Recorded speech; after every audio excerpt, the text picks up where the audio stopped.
Today we will be discussing some black metal records that have found quite a bit of time on the turntable. I've been listening to them more so than not. I've picked out a handful of old school 90s black metal. This is all stuff that I've never mentioned before on the channel. I picked out a handful of newer current black metal records, and we have a handful of what some might refer to as sketchy black metal. Oh, hi there. My name's Jorge.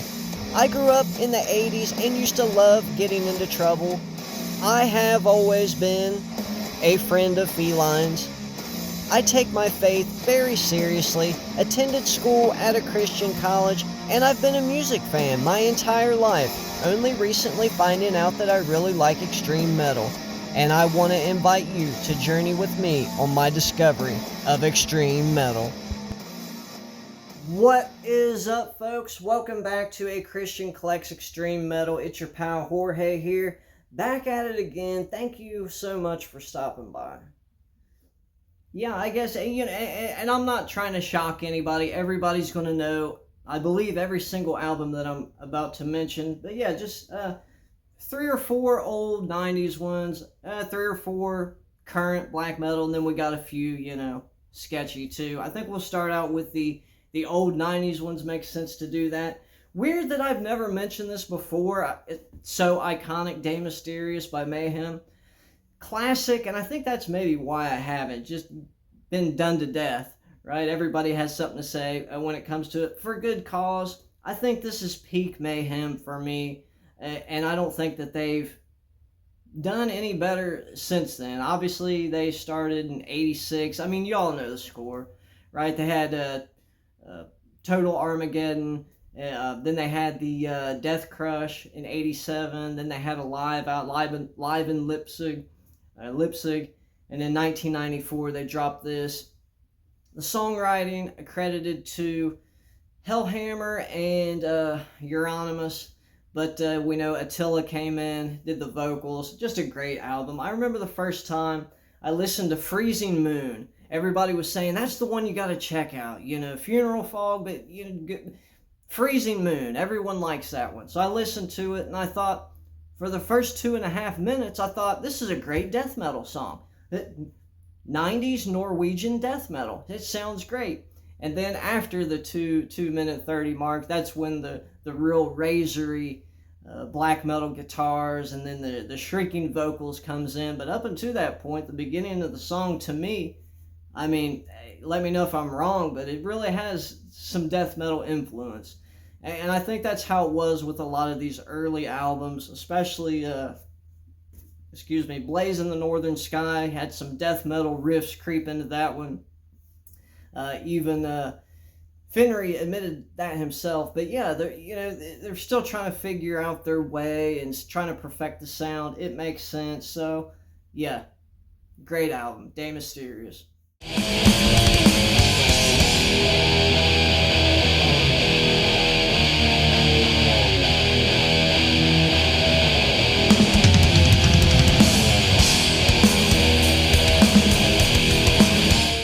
Alright, next up we have some Australian black metal from Melbourne, Victoria, Shane Rout. This actually, DSBM. So I think the demo of this actually came out in 97, but the full length itself was 2000. It's still a long time ago. So yeah, and I guess, at least for me, when the discussion of DSBM comes up, I think the big three are Abyssicate, Leviathan, and Zaster. I think without question for me. Let me know if I'm wrong. Great album, great artist as well. Passed away, rest in peace, earlier this year, March 8th, I believe. Really sad. Very talented individual. Everything's credited to him. One-person project. This is actually picture disc, if I could get the words out. So yeah, I don't even know. I think I got this at Nuclear War Now a while back. Some of these stuff is recent pickups. Some of them I've had for a while and just never showed them. Really sweet picture disc, by the way. Suicidal Emotions. A really great album. 4 tracks of just absolutely wretched, depressed, just ravaged black metal. I'm just trying to think of, you know the score, man. It's DSBM. And yeah, everything credited to him. Apparently, though, he is mainly a drummer, but for this album, he used a drum machine. So there's that. I guess maybe that was to focus more on some of the other instrumentation. I'm not really sure. Abyssicate, the name itself, came from an old Dark Throne song, In the Shadow of the Horns. So that's kind of cool. Great stuff here, man. Let me know what you think about Abyssicate.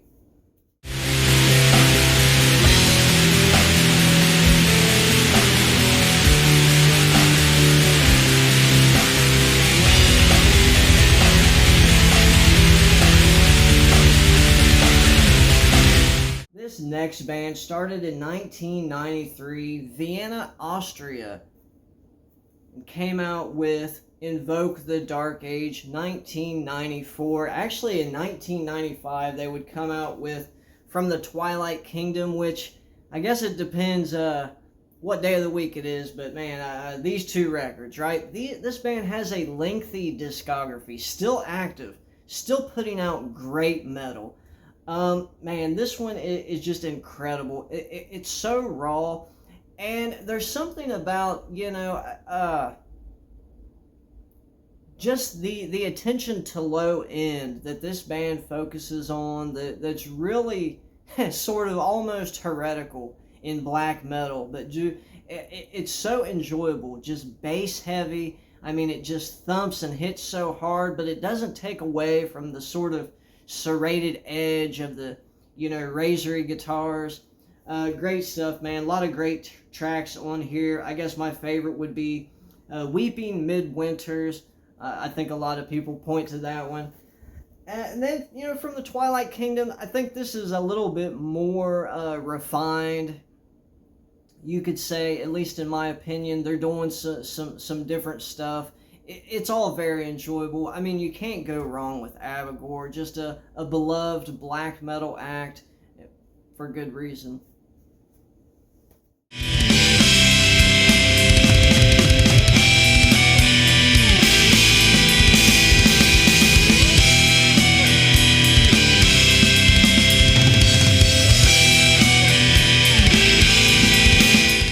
So this next album is the debut album from Mournblade, self-titled, the only thing they ever did, coming out of Athens, Greece. Originally 2001. His Wounds record label recently repressed this. I guess they got the licensing for that. Makes sense since they're a label out of Greece. So yeah, there's something about Greek black metal. It just, man, they have a style that's all their own. And you might be thinking, thanks, Captain Obvious. I mean, it's just, they have a way from going from like mid-tempo or mid-paced sort of black metal songs straight into some absolute rippers. And there's some parts on here that feel super thrashy, like black thrash, especially on side B. It's a really good listen. The vocals are right there in the mix where you'd think they should be. It sounds really good. Let me know what you think of Mournblade.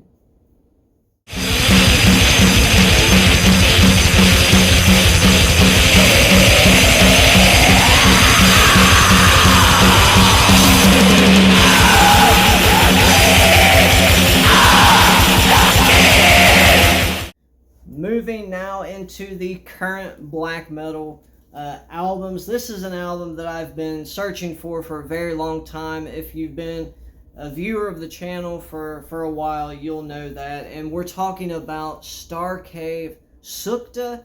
Yes, this is the test pressing. It's the only thing that I could find.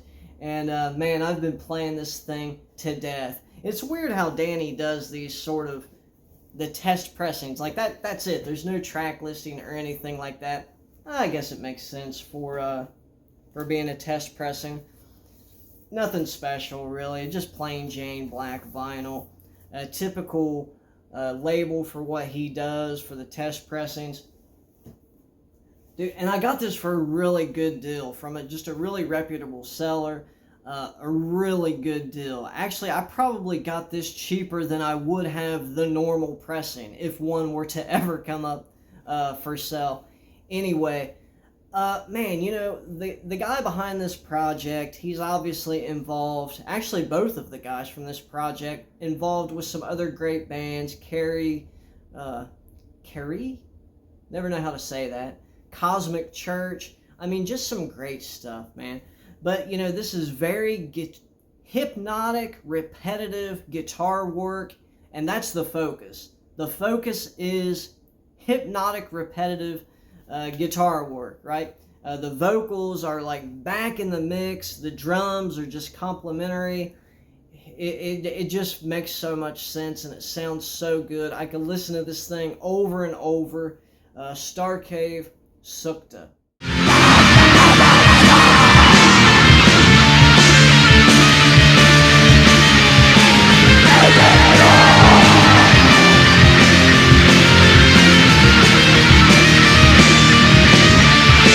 So we have some modern Norwegian black metal with Drakel at the Forgotten Altars of Depravity, recently put out in a small batch drop by Obscurant Visions. A lot of great stuff coming out of that label. It's always a label that I try to keep an eye on. Label out of Kazakhstan, by the way. Anyway, this project, Drakel, dude, it feels like it stays true to that traditional second wave sound or style. I mean, it sounds like these guys are bloodthirsty. I mean, like they've got something to say. They've got something to prove. They're putting their best foot forward. Their debut album. I mean, it's just an absolute rager from start to finish. It barely lets up. It's like, well, it's all gas and no brakes. That's what you get with this album. It's such a, I think that's why I like it so much. It just, it goes for the neck and it just keeps cutting. It doesn't let up. Drakel at the Forgotten Altars of Depravity.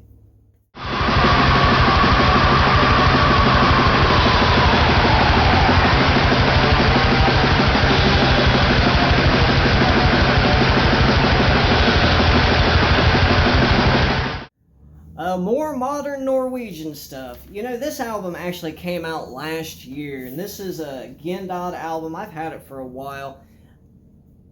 I'm not going to try to pronounce that, but I'm sure that you know the score. Actually, the reason I originally picked this up was because watching Heavy Metallurgies, some of those guys going over their albums of last year, this one came up a fair deal, and so I thought, I better take a look. Really love this so much. I love the minimal artwork, super subtle. You got the creepy goat guy right here. If you have to really, you may miss it if you weren't paying close attention. Anyway, I guess I like the melodicism that these guys incorporate in a lot of their work. This is from, I believe, Osmos Records. Super sweet gatefold, by the way. Osmos, one of those bigger labels, and I guess, when it comes to some of those type of labels, Peaceville, that, it's like some of these bands feel like dime a dozen sort of bands, but there are some that do stick out, and I think Gendad is one of them. I have a few different albums from them. I enjoy everything, that I have. I like to find their debut. Is really good. But anyway, yeah, just the way they incorporate that melodicism, it's just so menacing, and it's just a lot of fun to listen to. Let me know what you think again, Dodd.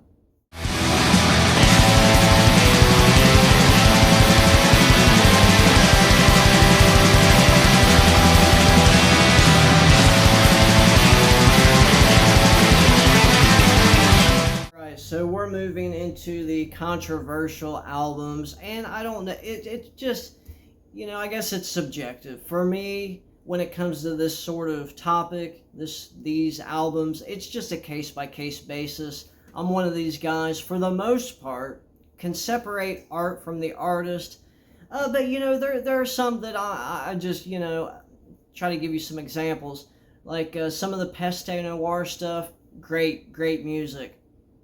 But because of that one album, not a fan, Grand Belial's Key, not for me, right? It's just a case-by-case basis. So anyway, we're starting out with Death Before Dishonor by Goat Moon, put out on Werewolf Records.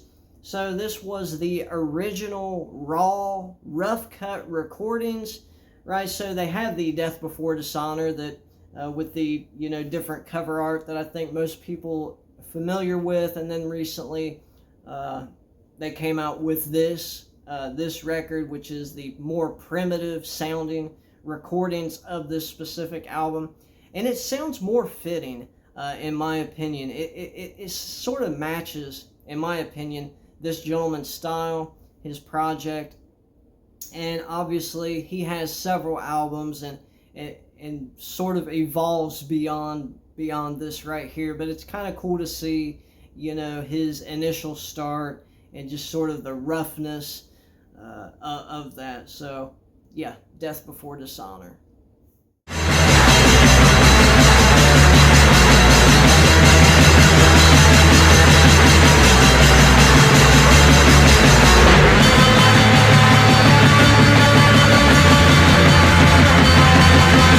Next up, we have a black metal project currently active from Norway. A lot of Norwegian stuff here. So this is Kaivum with their newest offering, Ultra. This came out 2025, I believe. So this was a band that in an older video, I had mentioned that I picked up an older album of theirs, Kaivum Natur, and I let some people get in my ear and sort of, I guess, influence me. It was back when I was, really just getting into it. I had discovered Kaivum and really liked it and was able to find a copy. Now you can't even find it. But I ended up getting rid of it because I sort of let some people tell me that, they were like, this one person in particular said, that's really not a band. It's probably not for you. And, apparently they'd sort of sketch and worked with someone who did this, that, and third. I don't know. I wish I would have never got rid of it. But anyway, their new album, Ultra, I think I like this better than the other one. I actually have another double LP of theirs as well. But anyway, this is really good. This feels more real. The production seems a lot better. I mean, it's still that black metal roughness, but it comes through more clearly, and it translates a lot better, in my opinion. Super enjoyable to listen to. They also, go in directions on this one that they didn't on Natur, some of those early primitive stuff that the band did. So yeah, Kaivum Ultra.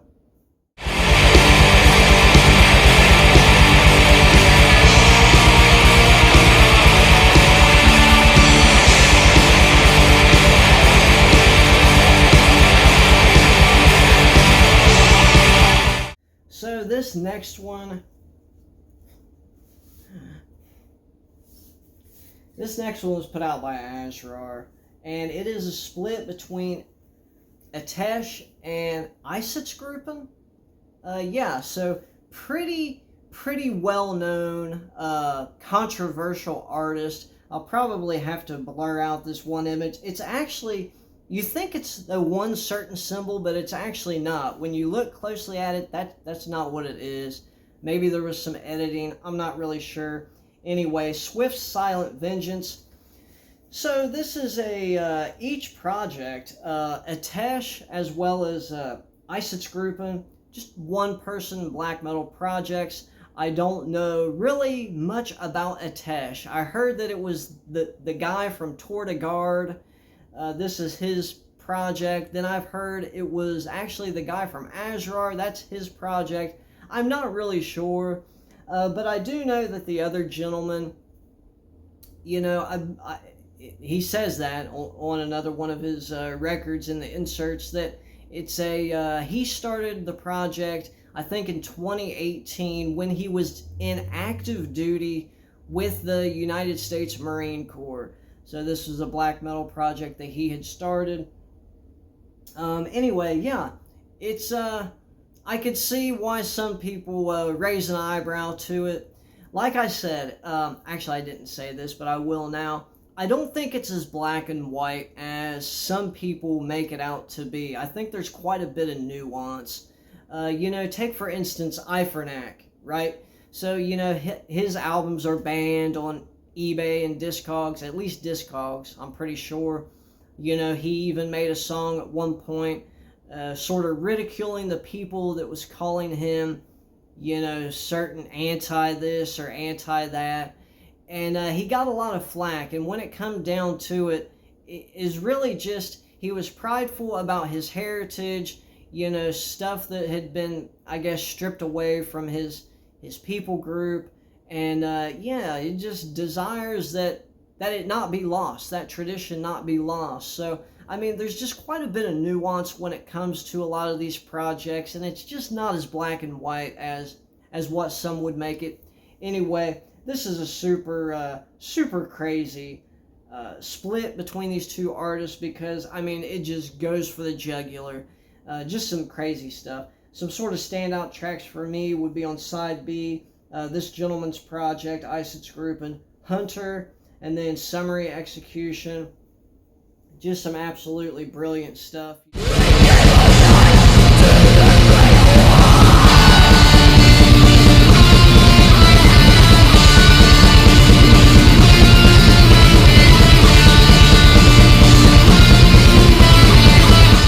To agree with an artist's way of thinking or ideology in order to enjoy the music. At the end of the day, I'm just in it for the music. Like I said, there are a few artist records that I say no to based on certain factors. But when it comes down to it, the core for me is I want to hear some good music. So let me know what you think. That's going to do it, guys. I appreciate you stopping by. Let me know what you think. Have you heard any of these albums? Do you own any of them? What are some recommendations that I should listen to? I'm always curious to hear what you have to say. Jorge, a Christian who collects extreme metal, signing off. Be blessed.